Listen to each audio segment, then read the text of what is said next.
Hello and welcome to we are here for deliver new legal lecture. आज का जो हमारा लीगल लेक्चर है वो है डिवोर्स प्रोसेस। डिवोर्स प्रोसेस क्या होता है? देखिए, वो तरीका, वो प्रोसेस जिससे डिवोर्स कंप्लीट होती है, that is called the divorce process.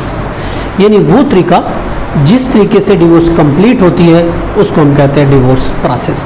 अब डिवोर्स प्रोसेस थ्रू कोर्ट भी हो सकता है, divorce process out of court भी हो सकता है। अगर वो डिवोर्स प्रोसेस कोर्ट के थ्रू होगा तो अफकुला होगा या डिवोर्स होगा, वाइफ केस फाइल करेगी। वाइफ केस फाइल करती है तो कोर्ट में जाएगी। हस्बैंड डिवोर्स देना चाहता है तो कोर्ट में नहीं जाएगा, या फिर म्यूचुअली अगर राजी है तो म्यूचुअली तौर पर डिवोर्स मुबारक भी एग्जीक्यूट की जा सकती है। अब डिवोर्स प्रोसेस इनिशिएट किसकी तरफ से होता है? देखिए, डिवोर्स प्रोसेस किसी भी पार्टी की तरफ से इनिशिएट हो सकता है। वाइफ की तरफ से इनिशिएट हो सकता है, हस्बैंड की तरफ से इनिशिएट हो सकता है, या फिर दोनों की रजामंदी के एक साथ भी इनिशिएट हो सकता है। अगर वाइफ की तरफ से डिवोर्स प्रोसेस इनिशिएट होगा तो वो खुला का केस या डिवोर्स का कोर्ट में, फैमिली कोर्ट में केस फाइल करेगी।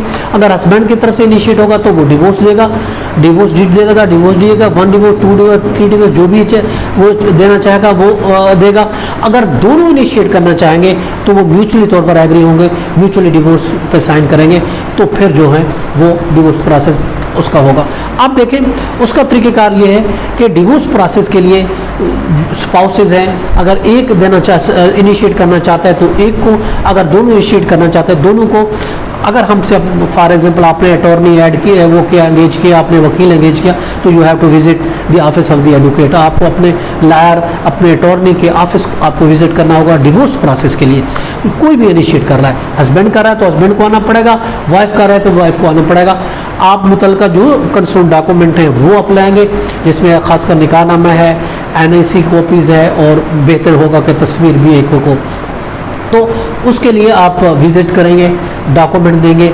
वो आपका जो लीगल अटॉर्नी है वो आपसे रीजंस पूछेगा, वजूहात पूछेगा, हक महर के कुछ क्वेश्चन पूछेगा, कुछ क्वेरीज को डिटेल्स पूछेगा कि शादी हुई तो क्या हुआ, उसके बाद क्या बिहेव था, बच्चे हैं, किसके पास हैं, नहीं है, हक महर का क्या सूरत है, मिली नहीं मिली, देंगे नहीं देंगे, छोड़ दी नहीं छोड़ दी, और इसके अलावा और आपकी जो पर्सनल वाइफ के बिलोंगिंग हैं, हक महर का सामान या और कोई चीज़ लेनी देनी है तो उसका क्या होगा। ये बहुत से क्वेश्चन, बहुत से डिटेल मालूम करेंगे। उसके बाद आपको अटॉर्नी, आपका एडवोकेट जो वो डॉक्यूमेंट्स तैयार करेगा और ड्राफ्ट करेगा, उसमें रीजंस लिखेगा, और उसके बाद जब तैयार हो जाएगा तो उसमें पार्टियों के सिग्नेचर की ज़रूरत पड़ेगी। हस्बैंड दे रहा है तो हस्बैंड के डिवोर्स सिग्नेचर होंगे, और वाइफ अगर डेलीगेटेड पावर में करे तो उसके सिग्नेचर, फिर विटनेस के 2 सिग्नेचर जो इस चीज़ को वेरीफाई करेंगे, हमारे सामने जो है ये सिग्नेचर हुए।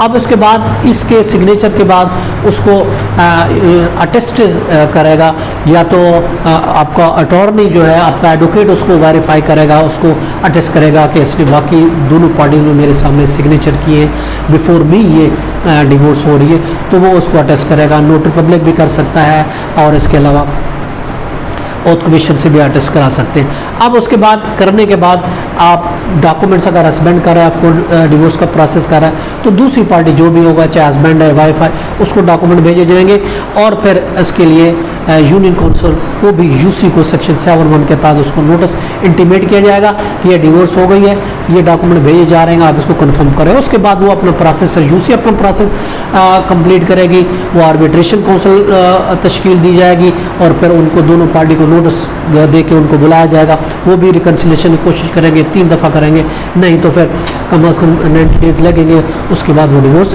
कंफर्म हो जाएगी 90 दिन के बाद। तो ये तो हमारा आज का टॉपिक है, डिवोर्स प्रोसेस किस तरीके से कंप्लीट होता है। इसके साथ इजाज़त दें।